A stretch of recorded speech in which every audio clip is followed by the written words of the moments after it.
Ceci est un livre audio autogénéré par Google. Introduction. L'état idéal de la socialité se déclare ainsi. Un immense et perpétuel bruissement anime des sens innombrables qui éclatent, crépitent, fulgurent sans jamais prendre la forme définitive d'un signe tristement alourdi de son signifié. Roland Barthes par Roland Barthes, Seuil 1975. La scénographie politique. Le moment de conquête du pouvoir est un de ces moments emblématiques qui condensent à travers la mise en scène de la parole tous les ingrédients de la scénographie politique. Le politique est ce qui tient une société dans son identité, avec un espoir de lendemain meilleur. La parole politique est alors un lieu où se mélangent espérance et action, dans lequel se noue un contrat d'idéalité sociale entre dirigeants et citoyens. Aussi a-t-elle besoin de produire un discours selon deux logiques. Une logique symbolique qui pose les principes d'une vie politique fondant cette idéalité, en parlant des valeurs collectives qui sont au service du bien commun et qui doivent légitimer l'action politique. Une logique pragmatique qui propose un mode de gestion du pouvoir, les moyens permettant de parvenir à réaliser le bien-être social. Il ne s'agit pas d'opposer, comme on le fait souvent, la politique noble à la politique politicienne, mais de distinguer le politique qui définit les grands principes de gouvernance, et la politique comme techné qui décrit la technique de mise en œuvre de cette gouvernance, ces deux logiques étant intimement liées. C'est la différence et la complémentarité entre la vision platonicienne de la politique toute tournée vers les idées et l'idéalité républicaine, la république des idées, et la vision aristotélicienne de la politique comme technique d'organisation de la vie politique, comment agir dans l'incertain. Michel Rocard rapporte que François Mitterrand, quelque peu cynique, lui aurait dit en le nommant Premier ministre, « Le gouvernement de la France, vous pouvez vous en occuper, c'est pas grave, mais les structures de pouvoir c'est moi que ça concerne. » Il avait tort, mais l'antagonisme demeure, comme nous l'avions montré dans l'analyse de la campagne de 2007. Nicolas Sarkozy avait gagné en jouant plutôt la logique pragmatique, quand Ségolène Royal était en pleine logique symbolique. En 1981, ce fut l'inverse entre Valéry Giscard d'Estaing et François Mitterrand. Dans cette scénographie, il est deux grands moments de la vie politique, car le pouvoir, avant de l'exercer, il faut le conquérir. Et pour le conquérir, à moins de le prendre par la force, il faut en passer par la parole. Dans le face-à-face entre opinion et politique, la parole qui se déploie en temps de conquête du pouvoir est une parole de promesse. En temps d'exercice du pouvoir, elle est de décision. Une campagne électorale est un rituel mettant en présence candidats et électeurs via divers dispositifs de médiation. Radio, presse, télévision, Internet. Point n'est besoin d'y chercher une vérité. La parole politique est lancée à l'adresse d'un public hétérogène d'électeurs potentiels. Chaque candidat, placé en situation de concurrence vis-à-vis des autres, cherchant à s'attirer les faveurs du plus grand nombre en faisant flèche de tout bois, les unes s'adressant à la raison du public, les autres à son émotion.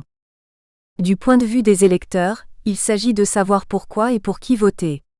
C'est là toute la question de la démocratie représentative. Pour qui voter ? Il est des votes de différentes natures parce que l'électorat est hétérogène. Mais on y trouve de façon récurrente trois catégories. Celles qui se composent des électeurs qui ont une conviction politique et dont le choix est fait a priori.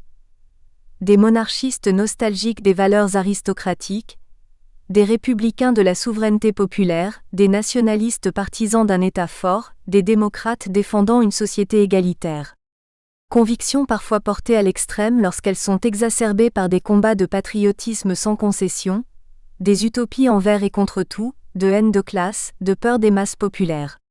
Ces électeurs qu'on peut dire militants sont repérables, prévisibles et plus ou moins stables si des circonstances socio-historiques ne viennent les troubler comme après la fin de la guerre froide.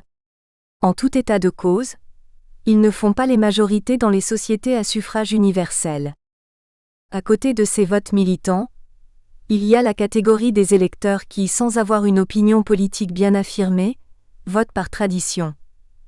On vote à gauche ou à droite parce que dans son milieu on a toujours été de gauche ou de droite, et quel que soit le candidat, on vote pour celui de sa famille politique, comme on dit, ou si l'on n'est guère emporté par le charisme de son candidat, on vote contre le candidat de la famille politique adverse. Et puis, il y a la catégorie des électeurs qu'on pourrait dire d'indétermination, ceux-là sont poussés par des impressions qui touchent leurs intérêts immédiats, les charges sociales, le chômage, l'immigration, la délinquance. Souvent ils naviguent sur le flot des sentiments, de l'émotion, lorsque l'électeur dépourvu de raisons politiques se laisse séduire par l'image de puissance, d'autorité, de combattant du candidat. Et ce sont souvent ces votes qui font basculer les majorités d'un côté ou de l'autre. Et du coup, chacune de ces catégories d'électeurs reçoit et interprète les discours des politiques selon ses attentes. Les convaincus y cherchent ce qui renforce leurs opinions, les traditions, ce qui justifie leurs habitudes, les indéterminés, ce qui pourrait les faire basculer dans un camp ou dans l'autre. C'est cet ensemble hétéroclite de motivations qui constitue ce que l'on appelle l'opinion publique. Du point de vue des candidats, une campagne électorale, et particulièrement une campagne présidentielle, est un rituel qui les soumet aux mêmes règles de fonctionnement. Organisation de meetings, passage dans les divers médias, déclarations sur les blogs d'Internet animés par des blogueurs, promenades dans les marchés, etc. Tout cela soutenu par une forte organisation militante. C'est donc par les stratégies de parole que les candidats se différencient, en interpellant les futurs électeurs selon leur catégorie sociale, en attaquant les adversaires pour s'en démarquer et les disqualifier, en s'adressant à leurs propres partisans qui ont tendance à se diviser et qu'il faut rassembler derrière soi. Il s'agit bien d'une bataille de paroles, faite de bons mots, de phrases assassines, d'arguments et de récits que se livrent les candidats à une élection.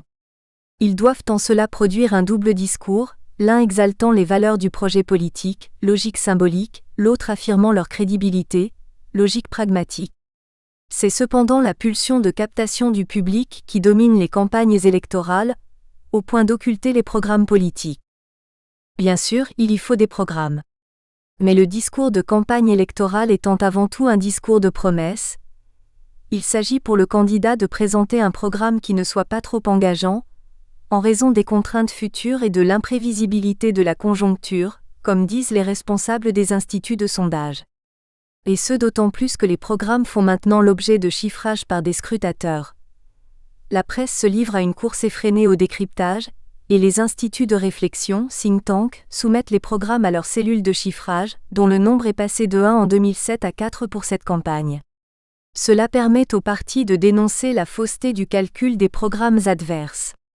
Un programme électoral doit être un savant compromis entre l'annonce de mesures concrètes et le flou de leur définition de façon à ne pas trop compromettre l'avenir. Il n'y a donc pas lieu de critiquer l'absence de contenu. Il est d'ailleurs étonnant qu'un journal comme Le Monde titre en une, à 4 mois des élections, la drôle de campagne sans proposition précise. Certes, il en suggère la raison dans le sous-titre qui suit, dans une stratégie d'évitement MM.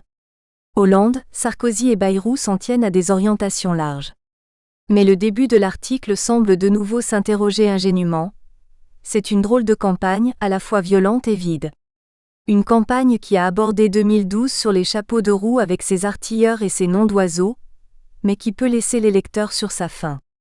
Où sont les projets? Et les propositions? Si les critiques sur le manque de contenu et de programme ne datent pas d'aujourd'hui. Il suffit de revenir en arrière depuis la première campagne présidentielle de 1959 pour s'en apercevoir.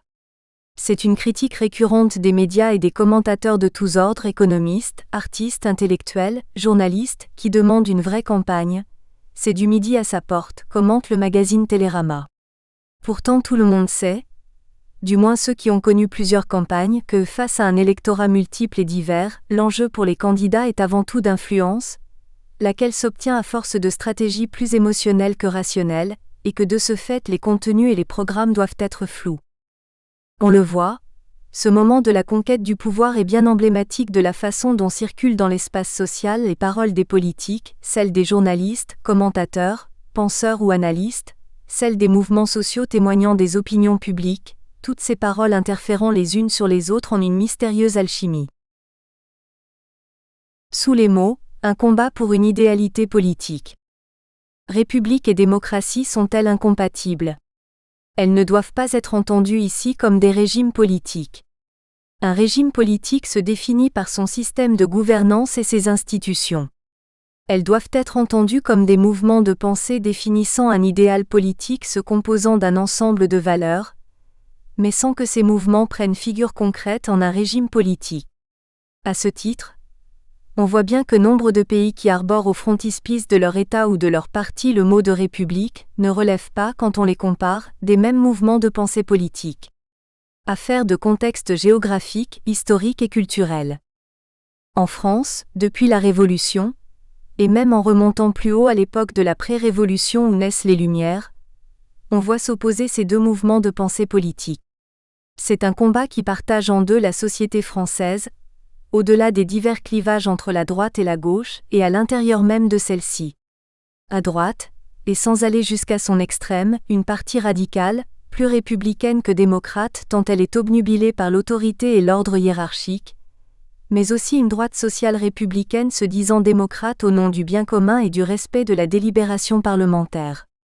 À gauche, sans aller non plus jusqu'à son extrême anarchique, une radicalité poussant la démocratie jusqu'à l'égalitarisme, refusant le libéralisme républicain mais se réclamant quand même d'une certaine république, celle fondée sur la Révolution, mais aussi une gauche social-démocrate, plus républicaine que démocrate, plutôt jacobine, ayant le sens de la hiérarchie et défendant des valeurs appartenant aux deux mouvements.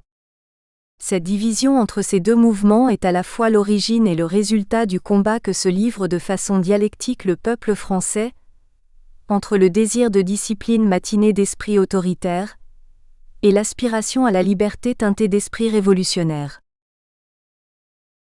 Toute conquête du pouvoir annonce l'action à venir. Ce moment de la conquête du pouvoir est dans un entre-deux. D'une part, il s'inscrit pour ou contre la politique passée, d'autre part, il ouvre la perspective d'une politique à venir, dans le prolongement ou le refus de ce passé. Pour ce qui est du passé, on peut dire que le mandat de Nicolas Sarkozy fut une parenthèse dans l'histoire de la République française, du moins depuis l'instauration de la Ve. Au nom de la rupture avec une pratique politique qu'il jugeait indigente et hypocrite, il choisit la brutalité dans le langage et dans l'action. Un parler direct et agressif, une action ostentatoire. C'est l'un des effets pervers de cette rupture revendiquée par l'ancien président. Le monde moderne pousse à l'impatience et à la rapidité de la résolution des problèmes. Et c'est précisément l'un des dommages que la société des réseaux et de l'information cause aux citoyens d'aujourd'hui. Celui-ci ne mesure plus l'écart entre le temps de l'observation, de l'analyse, de la délibération et de la prise de décision qui s'impose en toute chose et particulièrement dans la vie démocratique. Et tout responsable politique qui abonde dans ce sens fait oublier que le temps de l'action politique n'est pas le temps du désir citoyen, et trompe le peuple en laissant croire que la solution politique tient à la volonté d'un seul. Certes, avant il y eut des Napoléon le Petit, sarcastiquement fustigés par Victor Hugo, mais il s'agissait d'un empire à prétention hégémonique. Certes, il y eut dans les républiques précédentes des présidents du Conseil et des chefs d'État plus ou moins charismatiques qui laissèrent des traces plus ou moins glorieuses. Mais aucun des présidents de la Ve République ne s'était signalé par de la vulgarité, de l'arrogance, aucun par du mépris affiché et assumé. Des prétentions de grandeur, oui, diversement manifestées par des De Gaulle, Pompidou, Giscard et Mitterrand. Mais de la cuistrerie ainsi poussée à l'extrême par l'ancien président, aucun de ses prédécesseurs n'en fit usage. Ceux-là essayèrent de répondre aux exigences du représentant de la nation, en se montrant le garant des valeurs symboliques qui permettent à un peuple de se regarder dans le miroir de son identité collective. Il est vrai aussi, il faut le reconnaître, que le peuple français est ambivalent à cet égard.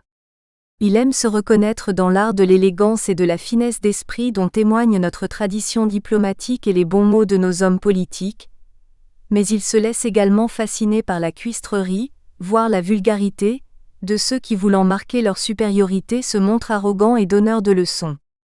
Voilà donc ce qu'aura été cette parenthèse expliquant l'effet négatif d'une rupture avec les valeurs de la République, et annonçant cette normalité, dont s'est prévalu François Hollande. Il faut donner du temps au temps, disait le président Mitterrand, c'est ce que ne sut pas faire Nicolas Sarkozy et ce qui lui fut fatal. Cela ne veut pas dire qu'il fut totalement inutile à la République, qu'il ne réussit pas certains changements dans cette France si difficile à faire bouger dans son organisation sociale, mais ce qui est en cause est affaire de style, et en l'occurrence, le style ne fait pas seulement l'homme, il fait aussi la République et donc son peuple. Une parenthèse donc, mais révélatrice aussi des problèmes de la démocratie dans cette société postmoderne exacerbée par les réseaux de communication, le temps du court terme, le brouillage des références. La spécificité de cette campagne présidentielle réside peut-être dans le fait que les choses furent plus cyniques, dans la mesure où les tactiques ont été explicitées, affichées même, par les lieutenants des candidats, par les militants dans les blogs et par les commentaires des médias. Sans vergogne, on déclare qu'il faut brouiller les clivages idéologiques, en les effaçant ou en se les appropriant, afin de piquer l'électorat adverse, de l'extrême droite et du centre-droit pour les uns, de l'extrême gauche et du centre-gauche pour les autres.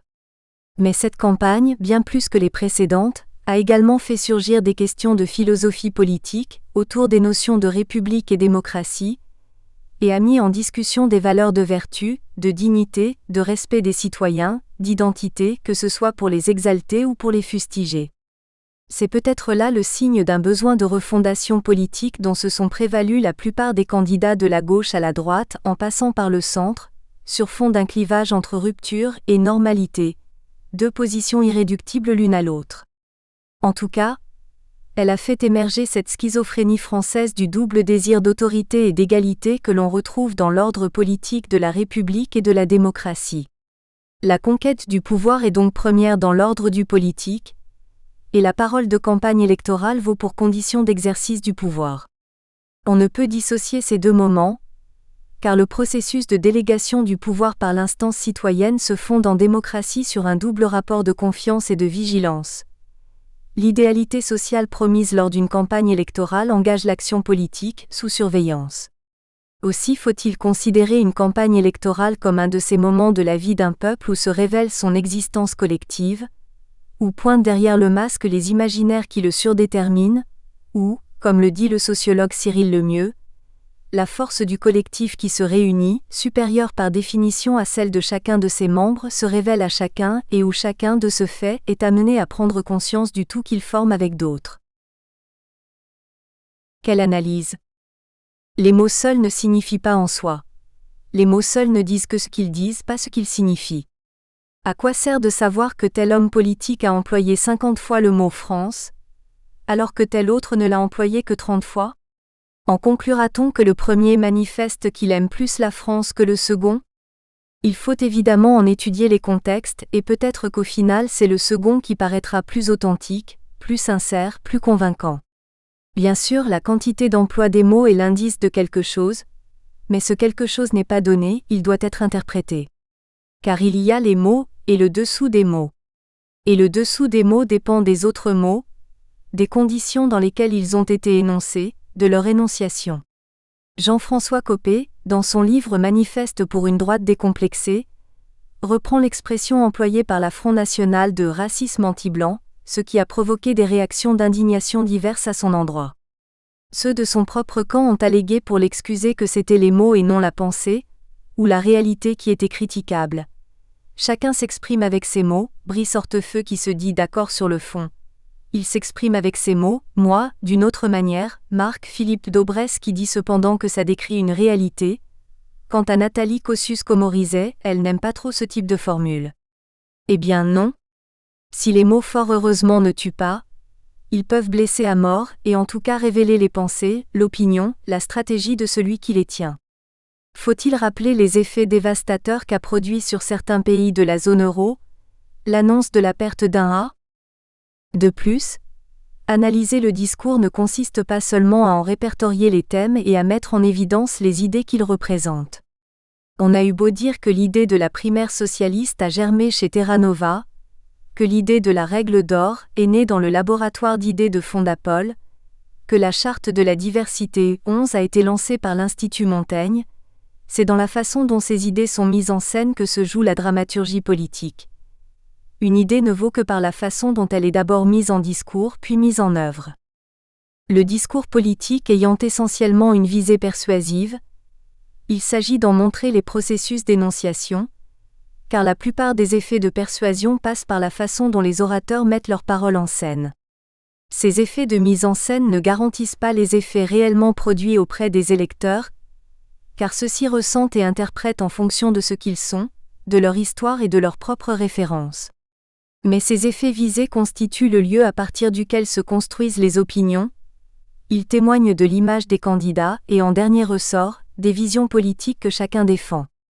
Opinion, stratégie de persuasion et valeurs politiques constituent les trois objets d'analyse de cet ouvrage. 1. Si la gauche savait, Robert Laffont, Paris 2005. 1. Les discours qui fabriquent l'opinion.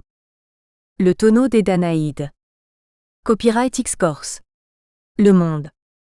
Les opinions du peuple sont vaines et pourtant saines, et néanmoins illusoires car elles possèdent la vérité mais ignorent où. Pascal, Pensée. L'opinion est donc quelque chose d'intermédiaire entre la science et l'ignorance. Platon, La République. L'opinion serait-elle la nouvelle reine du monde ? Comme le dit déjà au XVIII siècle le dictionnaire de l'Académie et le suggère Jacques Julliard dans un ouvrage qui porte ce titre ? Ou bien serait-elle cette masse, toujours victime de manipulation, comme le prétend Chomsky dans sa Fabrique de l'opinion publique ? Belle et séduisante expression qu'il faut cependant tempérer, voire détricoter, tant cette notion d'opinion échappe à la saisie de l'esprit dès lors qu'il croit la tenir. Certains sociologues et philosophes, comme Pierre Bourdieu et Jean Baudrillard, vont jusqu'à déclarer qu'elle n'existe pas, quand elle n'est pas l'expression d'une masse informelle, ignorante, dont l'apparente homogénéité ne peut être que le fait d'une manipulation de la part des élites avec la complicité des médias. L'opinion, cet autre monde de l'homme religieux, disait Diderot, n'existerait pas, ou alors de façon virtuelle et manipulée, et comme toute chose virtuelle pour le meilleur servant de contre-pouvoir ou pour le pire, des moutons victimes de panurge. On en arriverait à penser que l'opinion est comme Dieu le Père, partout et nulle part à la fois. Ce serait donc une tâche sans fin que de vouloir la définir, la saisir, se l'approprier, sans donner l'exclusivité, sans faire le porte-voix. Serait-on condamné à son égard, à remplir un tonneau sans fond comme les filles de Danaos ? Pourtant, d'autres philosophes estiment que l'opinion est constitutive de la pensée, et qu'elle reflète quelque chose des heures et malheurs de la société, du fait que le vouloir vivre ensemble, des membres de la cité les rend capables de construire des espaces de parole d'où, à force d'échanges, de controverses, de délibérations, émergent des pensées communes sur la vie en société. Pour Platon, l'opinion relève de la doxa qui est une des réalisations finales de l'acte de pensée, bien qu'elle ne porte que sur l'apparence des choses, sur des images, sur le monde sensible qui fait que les opinions n'ont pas de permanence, qu'elles sont plurielles et contradictoires entre elles. Pour les sophistes qui déclarent, par la voix de Protagoras et à l'encontre de la tradition platonicienne, que l'homme est mesure de toute chose, l'opinion est intrinsèquement liée à la démocratie en ce que celle-ci est l'espace commun de la rencontre entre des voix qui diffèrent. Tocqueville, grand penseur de la démocratie, pense lui que c'est bien l'opinion qui mène le monde. Non seulement l'opinion commune est le seul guide qui reste à la raison individuelle chez les peuples démocratiques, mais elle a chez ces peuples une puissance infiniment plus grande que chez nul autre. 16. Depuis quelques décennies, les sciences humaines et sociales se sont emparées de cette notion pour tenter de la circonscrire chacune selon sa propre méthodologie, tantôt en parlant pour elle, tantôt en la faisant parler par des enquêtes empiriques ou des procédures expérimentales. On partira donc de l'idée que l'opinion existe dans la mesure où elle se manifeste et influe sur la vie sociale. Un regard sémiologique porté sur le comportement des individus vivant en société permet d'en voir des manifestations multiples, à la mesure de ce que sont leurs activités discursives. C'est en parlant que les individus échangent et construisent de la pensée. C'est en parlant que, naviguant entre pensée individuelle et pensée collective, ils prennent conscience tout à la fois de leur singularité et de leurs appartenances sociales. C'est en parlant qu'ils lancent dans l'espace public autant de bulles de savon qui flottent, s'entrechoquent, éclatent et se recomposent dans des controverses sans fin. Comme ce petit bateau de fortune que les enfants fabriquent avec une boîte d'allumettes, et qu'ils laissent naviguer au fil de l'eau d'un ruisseau, ballotté par des courants divers, se cognant contre des pierres, s'immergeant puis réapparaissant au détour d'un coude du lit qui le fait changer de direction. Ainsi naît, vit et meurt l'opinion au gré des circonstances de la vie sociale. 4 questions se posent à cet égard. À quel type de savoir correspond l'opinion ? Peut-on concevoir une opinion collective ? Comment se construit l'opinion publique ? Quel est son rôle dans le fonctionnement d'une démocratie ? L'opinion est une croyance. L'opinion n'est pas connaissance mais jugement. Elle n'exprime pas un savoir de connaissance mais un savoir de croyance. Dire « Cette année il y a eu 15 jours de grève à la SNCF » est décrire un fait dont on a connaissance et qui est vérifiable, mais dire « En France on fait toujours la grève » est exprimer une opinion. On voit par là qu'une opinion est un jugement qu'un individu porte sur les êtres ou les événements du monde, en les évaluant, en les qualifiant du point de vue de leur valeur, ce qui l'amène à prendre position. S'il s'agissait d'un savoir de pure connaissance, il n'aurait qu'à décrire le monde tel qu'il le voit sans porter de jugement. Le savoir d'opinion, lui, appartient à la subjectivité de celui qui parle, quand bien même il voudrait que son jugement fût reconnu et partagé par tous. Il naît d'un processus d'évaluation au terme duquel le sujet exprime un avis à propos des faits du monde. Mais il peut se faire qu'un autre sujet se trouvant dans les mêmes circonstances et ayant à évaluer des mêmes faits, exprime un avis différent sinon contraire. Toute opinion est donc subjective et relative. Elle est subjective parce que le savoir sur lequel elle s'appuie dépend des systèmes de croyances qui traversent chaque individu. Le jugement d'opinion est un savoir qui procède de l'être. Elle est relative parce que du fait de cette subjectivité, tout avis, tout jugement a son contraire, qu'ils proviennent de la même personne ou d'une autre. Devant un même fait, les individus voient des choses différentes, ne ressentent pas les mêmes émotions, n'y voient pas les mêmes causes et portent des jugements qui leur sont propres. Sur toute chose il y a donc au moins deux discours contraires, chacun ayant sa raison d'être. Mais en même temps, tout en défendant sa croyance, on la voudrait partager par d'autres. C'est ce qui fait que l'opinion s'exprime sur le mode d'un on vrai, porteur d'un avis général, d'une doxa anonyme, d'une croyance supposément commune.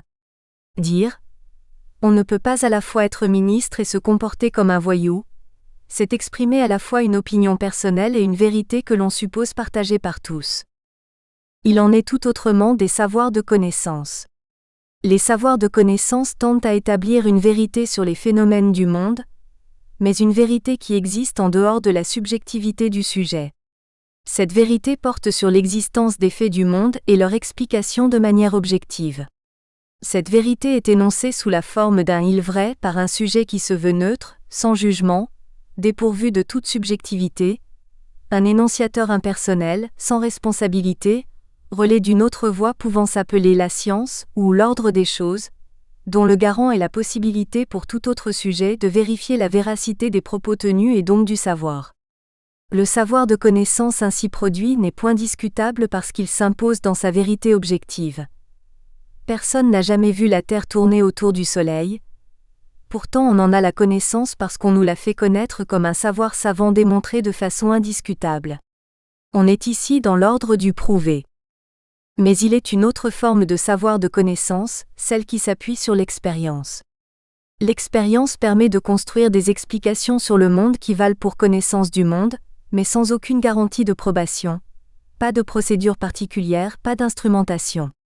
Tout individu peut se prévaloir d'un savoir qui vient de son expérience, dès lors qu'il l'a éprouvé et qu'il peut supposer que tout autre individu, placé dans la même situation, éprouvera. Si je lâche un objet que je tiens dans la main, je ferai l'expérience qu'il tombe, et je supposerai que toute autre personne en mes lieu et place fera la même expérience. Je n'ai pas besoin en l'occurrence de savoir savant. Je n'ai pas besoin pour cela de connaître les lois de la gravitation. On est ici dans l'ordre de l'éprouvé supposément partagé.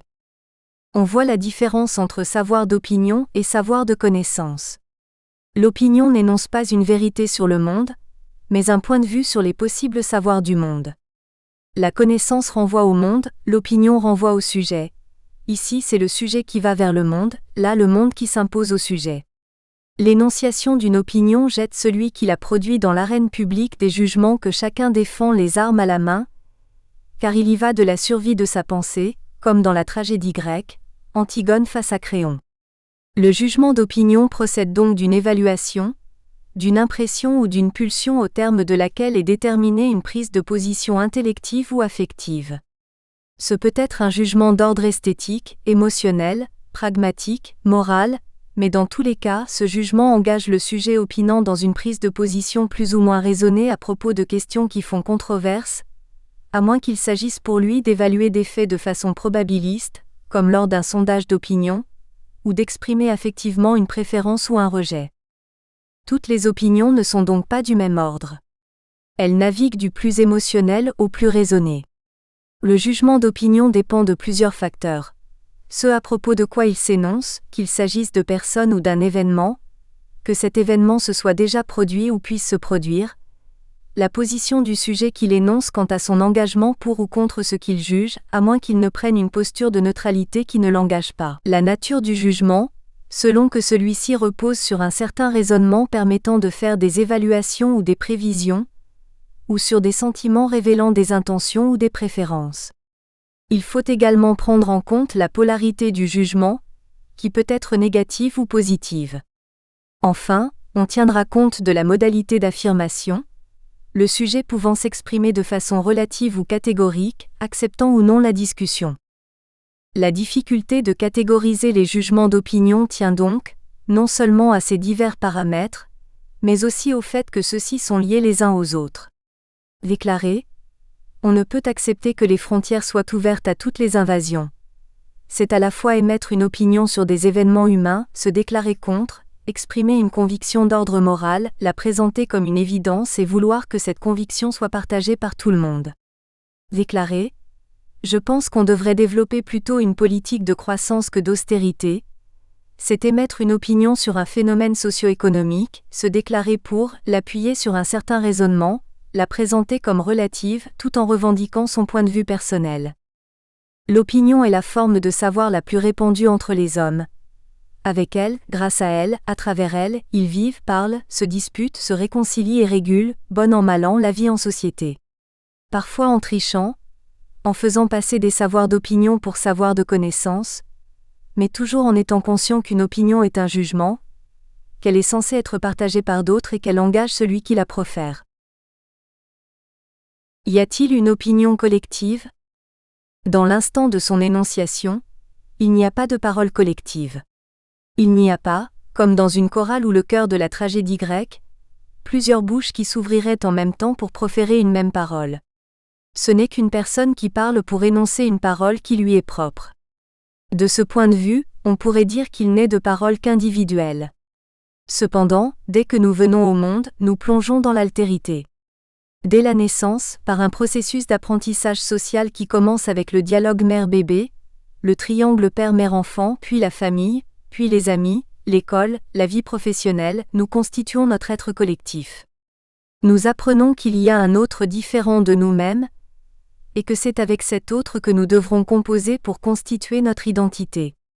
Et par un processus d'apprentissage social, à force de différences et de ressemblances, d'accords et de désaccords, de consensus et de dissensus, très vite, sans même nous en rendre compte, nous devenons un genou. Pourtant, nous ne cessons de revendiquer notre singularité. Nous croyons toujours que nous sommes uniques, moi c'est moi, toi c'est toi, lui c'est lui. Nous pensons que notre opinion est la nôtre, et voulons affirmer notre particularité par un « c'est moi qui le dis ». Si nous avons du mal à nous penser collectivement, c'est peut-être parce que nous nous demandons qui nous sommes face à l'autre, et cette interrogation nous porte dans un premier temps à tenter de nous en différencier, de peur d'être confondus avec cet autre ou d'être fondus dans la masse d'un groupe. C'est dans cette contradiction du avoir besoin de l'autre et en même temps du ressentir le besoin de s'en différencier, que se construit notre pensée à la fois individuelle et collective. Il faut se rendre à l'évidence, nous n'avons pas l'exclusivité de nos jugements. Nos jugements résultent de la fusion entre la pensée d'un je, d'un tu et d'un il qui, sous couvert d'un nom, exprime un monde social subjectif. Qui prétendrait exprimer une opinion personnelle, oublierait ou nierait que d'autres ont opiné, et que lui-même n'exprime qu'une opinion qui est partagée par d'autres et à laquelle il adhère peut-être sans le savoir. Paradoxe qu'il faut accepter. Quand on croit être seul à parler, on parle habité par d'autres voix. Platon dit aussi cela à travers le mythe de la caverne. Il se voit lui-même et entend sa voix répercutée par l'écho. Sa voix n'est pas la sienne, elle est celle de l'écho des autres, et c'est à travers ce concert de voix que chacun cherche l'accès à sa propre voix. Une pensée collective n'est donc pas la somme des pensées individuelles, et l'opinion d'un groupe n'est pas l'addition des opinions individuelles. Les jugements que nous portons sur le monde et les opinions que nous croyons individuelles se fondent dans celles du groupe en devenant plus globales et abstraites. L'opinion d'un groupe, c'est le plus petit dénominateur commun des opinions de chacun, occultant leurs particularités. L'opinion est définitivement facteur de singularité, dans un concert commun. De la fabrication de l'opinion publique. Il résulte de ce jeu ping-pong entre paroles proférées et échos multiples de celles-ci, que l'opinion publique n'est pas homogène mais bien plutôt fragmentée au gré des groupes d'individus qui composent une société. Mais pour qu'une opinion s'exprime, il faut qu'il y ait un motif. Il faut qu'elle soit touchée par un événement qui la concerne de façon vitale, ou qu'elle soit sollicitée à se prononcer dans un débat de société. L'opinion n'apparaît pas ex nihilo, elle ne préexiste pas au surgissement des événements, elle se façonne dans l'événement lui-même. On a donc affaire à une opinion publique qui dépend à la fois des événements qui se présentent à elle, du groupe qui la soutient et du regard que l'on porte sur elle. Une première partition de l'opinion publique résulte de la façon dont les individus ont conscience d'appartenir à la symbolique de la vie en commun. Conscience d'appartenir à une communauté culturelle au nom d'un vouloir être ensemble. Opinion civile de personnes qui prennent position sur les faits de société, maladie, religion et secte, enfants, vie du couple. Conscience d'avoir un rôle à jouer dans l'organisation politique de la vie sociale, au nom d'un vouloir vivre ensemble. Opinion citoyenne des apostrophes. Individus de droit qui se prononcent sur la vie politique, votent, ou transforment l'espace public en espace de discussion. Conscience d'appartenir à un groupe organisé pour agir politiquement au nom d'un vouloir faire ensemble. Opinion militante qui témoigne des prises de position d'un groupe organisé, parti, syndicat, groupement associatif ou clandestin. Mais l'opinion publique prend aussi figure à travers le regard qui se pose sur elle. Le regard des politiques qui, selon leurs appartenances partisanes, de droite, de gauche, du centre, etc., la considèrent comme une masse qui a besoin d'être séduite. Le regard des sondages et diverses enquêtes qui la catégorisent selon des critères d'âge, de classe sociale, de profession, de style de vie et en fonction de l'enjeu du moment, élections, crise sociale et économique, catastrophes naturelles, etc. Le regard des médias qui, selon les supports de diffusion, radio, presse, télévision, imaginent ce que sont les partis pris, les attentes et les imaginaires de leurs auditeurs, lecteurs et téléspectateurs, les catégorisant en profils de public selon les types d'émissions, les heures d'écoute, la nature des journaux. Autrement dit, de l'opinion, on ne cherche pas à savoir ce qu'elle est, on cherche à dire ce qu'elle pense et ce qu'elle veut. L'opinion publique est toujours l'otage de quelqu'un. De plus, voulant la saisir en totalité, chacun de ses regards tend à lui donner un caractère absolu et définitif, à l'essentialiser. Tantôt c'est un homme politique qui déclare avec assurance « Les Français en ont assez des fausses promesses », tantôt c'est un sondage qui catégorise les opinions de façon absolue. Les Danois font confiance dans la justice à 70%, les Autrichiens à 61%, les Luxembourgeois à 59%, les Français avant-derniers à 35%. Tantôt c'est un titre de journal qui déclare de façon péremptoire « Les Français n'ont pas confiance dans leurs dirigeants ».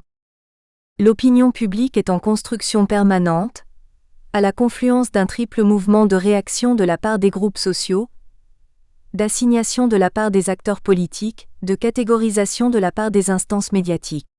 Elle se présente à la fois fragmentée et homogène, réactive et assignée, autonome et sous influence, c'est-à-dire sous forme plurielle. Non pas une opinion publique mais des opinions publiques. L'opinion publique par réaction, basta IA. L'opinion collective émerge par réaction, lorsque se trouvant dans une situation jugée insupportable, des groupes d'individus plus ou moins organisés se rassemblent dans divers lieux, manifestent dans les rues, ou se mettent grève. Les mouvements sociaux peuvent être pacifiques comme on a pu le voir à l'occasion des affaires du sang contaminé, des sans-papiers, des sans-domicile fixe, des indignés en Europe et aux États-Unis, et des rassemblements altermondialistes. Ils peuvent aussi être violents, minoritaires en leur début, ils peuvent se transformer en masse révolutionnaire ou insurrectionnelle comme ce fut le cas des révolutionnaires de 1789, des communards de 1870, des insurgés des printemps de Prague, de Tchécoslovaquie et plus récemment des pays arabes. La parole collective de ces mouvements est toujours un cri qui dit l'insupportable de la faim, de la misère, de l'oppression, de l'humiliation, de l'injustice, tout cela souvent mélangé, témoignant d'une opinion révoltée, dénonciatrice et revendicative. Mais il y faut pour cela des circonstances historiques, ce qui fait qu'on ne peut prévoir l'émergence des opinions ni le surgissement de ces mouvements, et une organisation, syndicats, associations, groupements derrière un leader, afin que les populations puissent s'agréger massivement autour de mots d'ordre disant leur ressentiment et leur détermination comme le fameux « Basta ya », cri emblématique des peuples opprimés lors de grandes révoltes. Mais pour que se manifeste une opinion publique, il faut que surgisse dans l'espace social un événement qui soit susceptible de toucher un grand nombre d'individus. Cela ne peut se faire qu'à certaines conditions, car tous les événements ne sont pas d'égale importance aux yeux du public. Sa nature doit être... Nous espérons que vous avez apprécié cet aperçu.